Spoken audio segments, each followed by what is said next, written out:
Ladies and gentlemen, have you ever felt drained by people who don't respect your time, your boundaries, or your worth? If so, you're not alone, and you're in the right place. Today, let's dive into the topic of how to stop chasing validation and start commanding the respect you truly deserve. By the end of this video, you'll have the tools to protect your peace, stand tall in your truth, and transform your relationships, starting with the one you have with yourself. If you're ready to level up your self-worth and never settle again, hit that subscribe button now. Your future self will thank you. We live in a world that moves fast, talks loud, and reacts even louder. Every day, we're bombarded with opinions, interruptions, and frustrations. The temptation to respond instantly, to fire back a comment, raise our voice, or let our facial expressions speak for us is incredibly strong. But what if in those moments you did the opposite? What if instead of reacting, you paused? That pause isn't weakness. It's strength, restraint, and awareness all rolled into one. It's the subtle art of creating space between what someone says and what you choose to do with it. This space is where clarity lives. It's where self-control takes the wheel and emotion doesn't hijack your peace. It's not easy, but it's life-changing. When you pause before reacting, you're not ignoring the situation, you're owning it. You're choosing to respond from a place of purpose, not pressure. Think about it. How many times have you said something in the heat of the moment that you later regretted? Words can cut deep, and once spoken, they can't be taken back. That split-second pause can be the difference between damage and dignity. It gives you time to check in with yourself. Is this worth my energy? Is this who I want to be right now? You're not letting the other person win by staying calm. You're winning.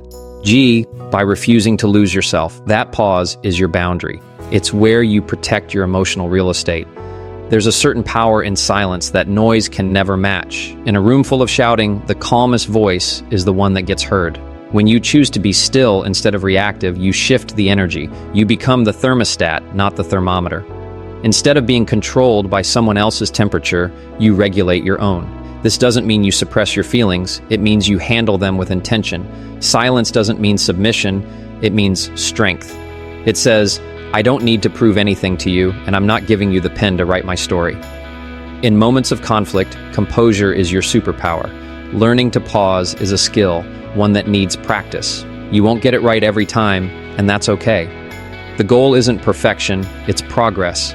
Start with small moments. When someone cuts you off in traffic, when a coworker interrupts you, when your phone pings during a quiet dinner. These are your training grounds. Instead of reacting with irritation, pause, breathe, observe what you feel.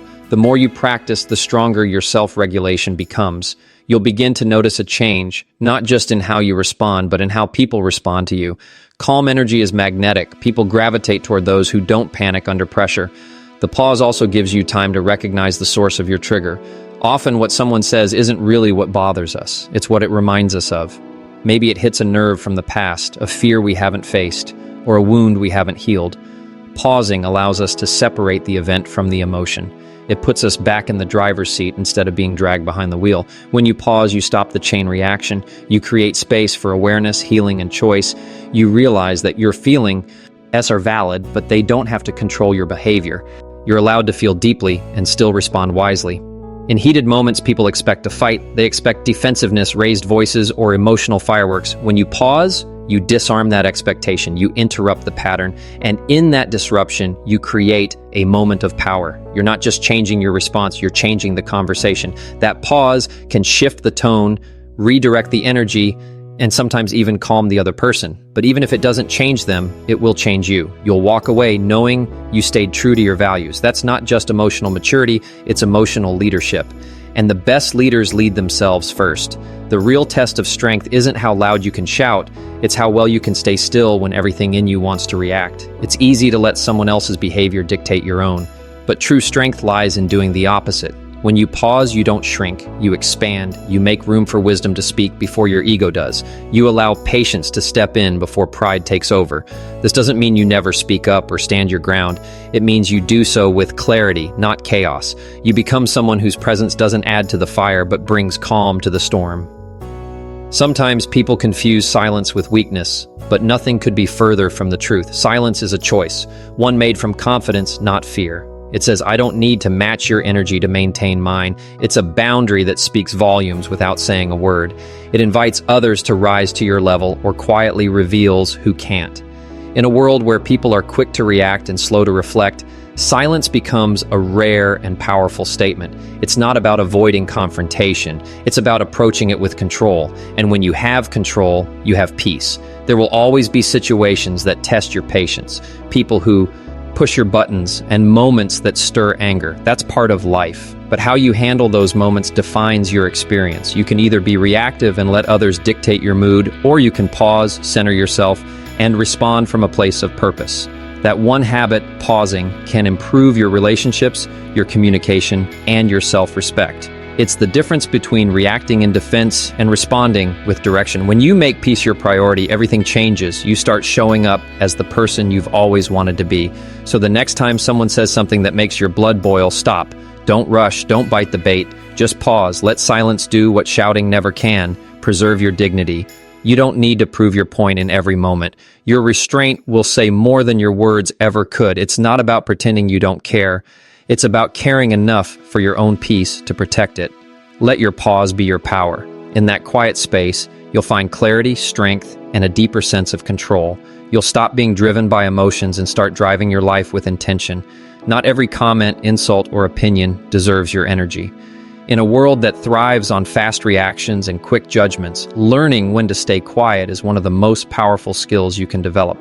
You don't need to attend every argument you're invited to. Not everything that bothers you is worth confronting. Most of the time, reacting instantly only adds fuel to a fire that wasn't even yours to put out. The truth is, people are going to say things that don't sit right with you. They'll be rude, inconsiderate, or simply unaware. But that doesn't mean you have to pick up what they're putting down. Let them speak. Let them show who they are. You get to decide what you carry. We often feel the urge to respond because we want to correct the narrative or defend our truth. That's natural, but it's not always necessary. You don't have to fight every battle just because your ego feels challenged. When you stop giving your attention to things that don't align with your values or priorities, you start protecting your inner peace. Choosing not to respond is not weakness, it's wisdom. It's knowing that your energy is a resource and you don't spend it where there's no return. Your silence in the face of nonsense is louder than any argument. It tells the world you value peace over pride. It shows maturity, not submission. Discernment is your filter in a noisy world. It allows you to step back and ask, does this actually matter in the long run? Most of the time, the answer is no.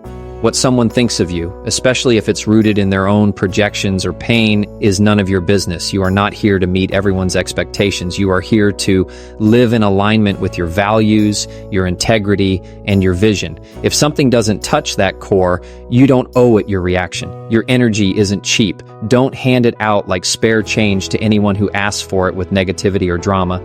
Some people speak just to provoke a response. They thrive on pulling others into their emotional chaos because it validates their own frustration. Don't give them that satisfaction. When you withhold your reaction, you take away their power. You show that you are anchored, not tossed around by every wave that comes your way. In doing so, you maintain control of the only thing that's truly yours, your attitude. Reacting to everything makes you predictable. And when people can predict your buttons, they can push them at will.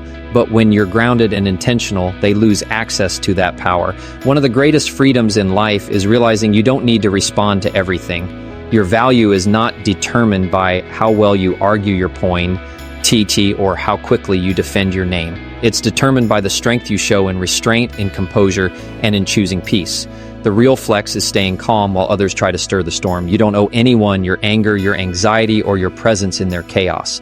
By not responding, you're not surrendering, you're standing taller, you're showing that you know the difference between reaction and response, between emotion and intention. Think of your attention like currency. You wouldn't throw money at things that don't serve you, so why throw your focus at words that don't either? Every time you react without thinking, you make an investment, one that may not pay off. But when you hold your reaction and process the situation, you reclaim your time and emotional balance. Not all battles are worth fighting, and not all words are worth dignifying with a reply. Walking away doesn't mean you're weak. It means you're smart enough to see the trap and strong enough not to fall for it. When you begin to choose your responses carefully, people may not understand it. They may accuse you of being passive or indifferent. Let them. You're not here to meet their definition of strength. You're here to live on your own terms. Choosing not to engage in negativity is a sign of emotional discipline. It means you're aware of your triggers, and more importantly, you've outgrown the need to prove yourself through conflict. You've decided that peace is more valuable than being right. That's not apathy. That's wisdom gained through experience and maturity earned through restraint. It takes practice to master this level of control. You won't always get it right, and sometimes you'll slip. That's part of the journey. The goal isn't to become emotionless. It's to become emotionally intelligent, to be able to sit with discomfort without immediately needing to fix it or fight it. The more you practice letting go of unnecessary reactions, the more peaceful your life becomes. You begin to feel lighter, freer, and more focused on what actually matters. The chaos of others no longer pulls you out of alignment. You remain centered no matter what spins around you. There's power in giving things less attention. What you feed grows, and if you constantly feed conflict, frustration, and judgment, those emotions begin to shape your reality.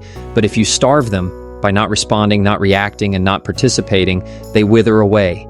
You don't have to validate every opinion or correct every misunderstanding.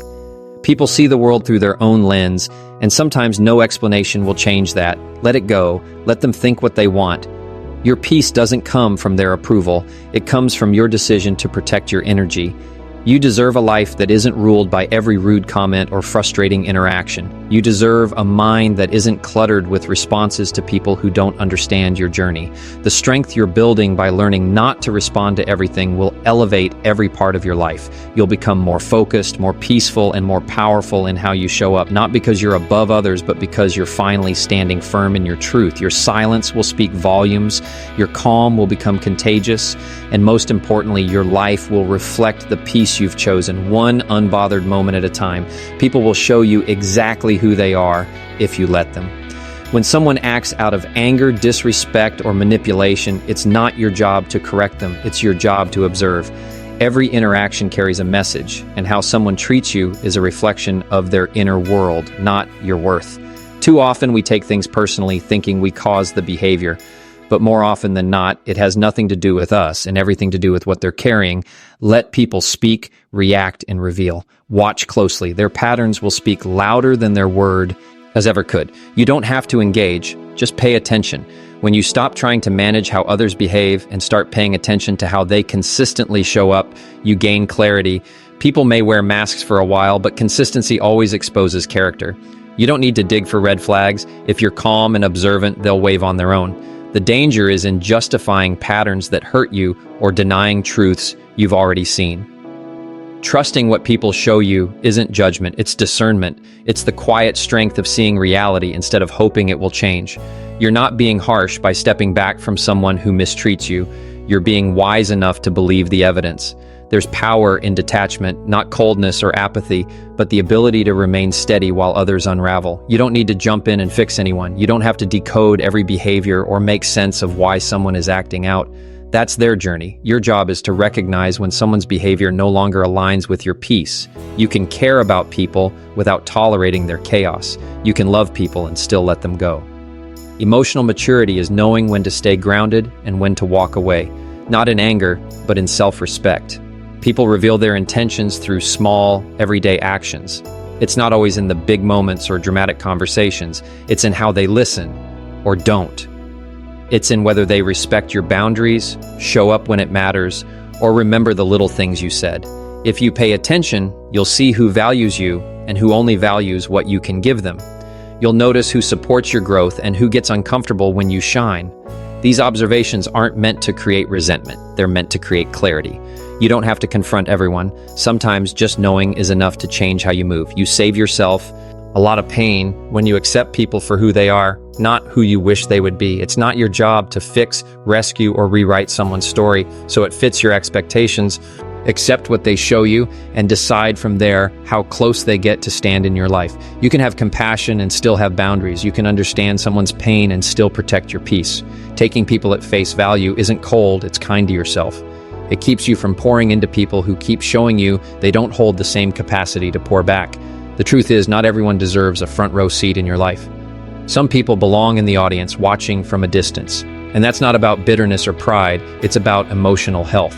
It's about making sure your energy goes where it's safe and valued. When someone repeatedly shows you they aren't capable of showing up with respect, consistency, or empathy, believe them. Don't wait for more signs. Don't hold on to potential when the reality is already loud. See them, hear them, and decide, peacefully, what that means for your boundaries going forward.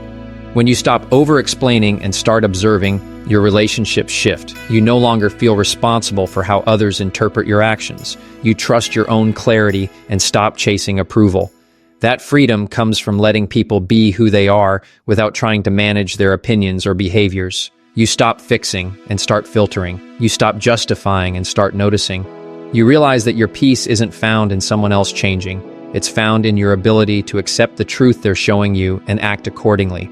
That's not detachment, it's wisdom, built through lived experience. Some people will be offended by your boundaries, your silence, or your ability to move on. That's okay. Their discomfort isn't your burden. When you no longer respond to manipulation, guilt, or passive aggression, it becomes obvious who is benefiting from your confusion. Clarity has a cost, but peace is worth it. The more you trust what people show you, the less you'll tolerate things that used to drain you. You'll begin to prioritize your emotional safety over familiarity. You'll stop calling toxicity loyalty, and you'll start building a life where only truth and respect have a place. This shift doesn't happen overnight. It takes time to trust your gut, to stop second-guessing the patterns you've noticed. You might feel guilt at first, especially if you've been conditioned to always see the best in people. But clarity is a gift. It allows you to love people from a distance when necessary. It lets you stop trying to make things work that were never supposed to. You'll still feel, you'll still care, but your decisions will come from alignment, not fear. You'll stop tolerating emotional confusion as normal. You'll realize that healthy connection doesn't need to be earned through suffering. Letting people show you who they are doesn't mean you're bitter or guarded. It means you're paying attention. It means you've learned to respect yourself enough not to stay where you're mistreated. You're not demanding perfection. You're simply observing patterns. And when those patterns are harmful, you're brave enough to walk away. That's not giving up. That's growing up. You're no longer waiting for someone to prove they deserve your trust. You're watching what they do, not what they say. And when someone's actions don't match their words, you adjust your access accordingly, not out of revenge, but out of wisdom and self-love.